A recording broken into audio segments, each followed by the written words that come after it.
Hello bachcho, let's read this question. The question says for a reaction A plus B gives us C plus D. If the concentration of A is doubled without altering the concentration of B, the rate gets doubled. If concentration of B is increased by 9 times without altering the concentration of A, the rate gets tripled. The order of the reaction is option 1 2 option 2 है 1 option 3 है 3 by 2 option 4 है 4 by 3. The key concept for this question is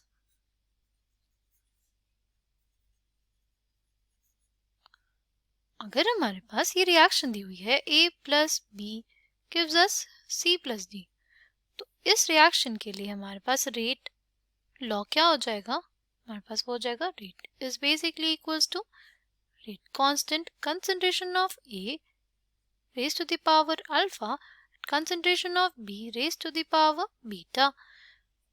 तो सम है हमारे पास alpha plus beta का, वही हमें क्या देगा? Order of the reaction. ठीक है.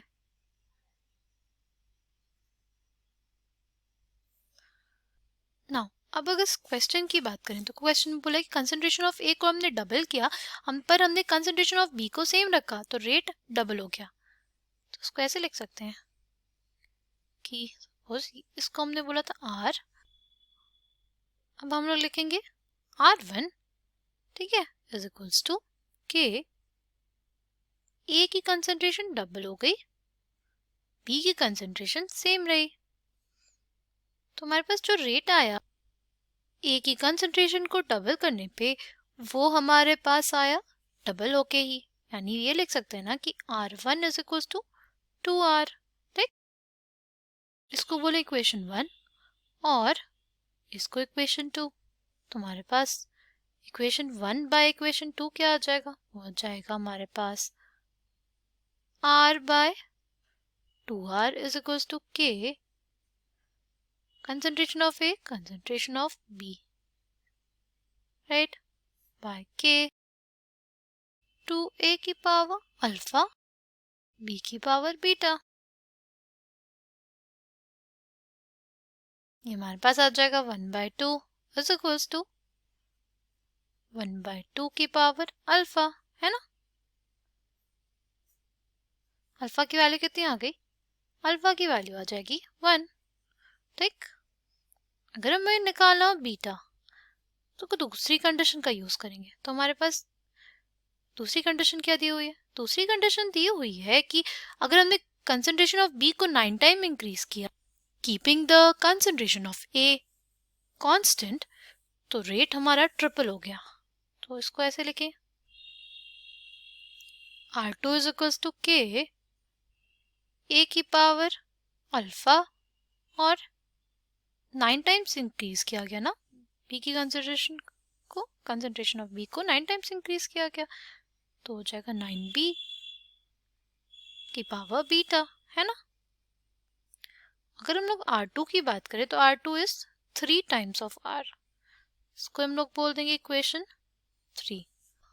अब क्या करेंगे हम लोग?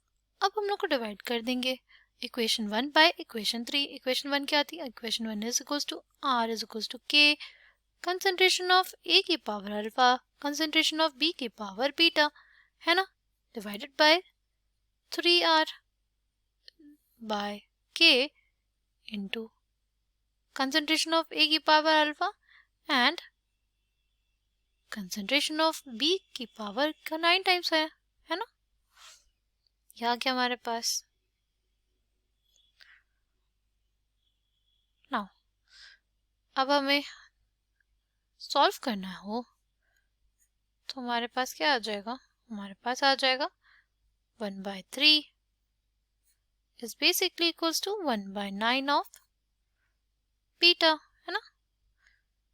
तो हम लोग इसको लिख सकते हैं 1/3 raised to the power 1 is equals to 1/3 is equals to 2 beta. तो पावर इक्वेट कर देंगे क्योंकि बेस हमारे पास सेम हो गया. बीटा की वैल्यू कितनी? बीटा की वैल्यू 1/2, है ना. अब हमसे पूछा था order of reaction. Order of reaction मैंने आपको बताया था. Order of reaction is basically the sum of exponents of the concentration terms in the rate law expression, जो रेट लॉ एक्सप्रेशन में कंसंट्रेशन टर्म्स की पावर होती है उनका सम ही होता है हमारा ऑर्डर ऑफ रिएक्शन। तो अल्फा की वैल्यू हमारे पास 1i और बीटा की 1/2, तो हमारे पास अल्फा प्लस बीटा कितना हो गया, alpha plus beta is equal to 1 plus 1/2 यानी 3/2। 3/2 क्या है इस क्वेश्चन का order. Coming back to the question, correct answer for this question will be option 3. I hope you understood it well. Thank you and all the best.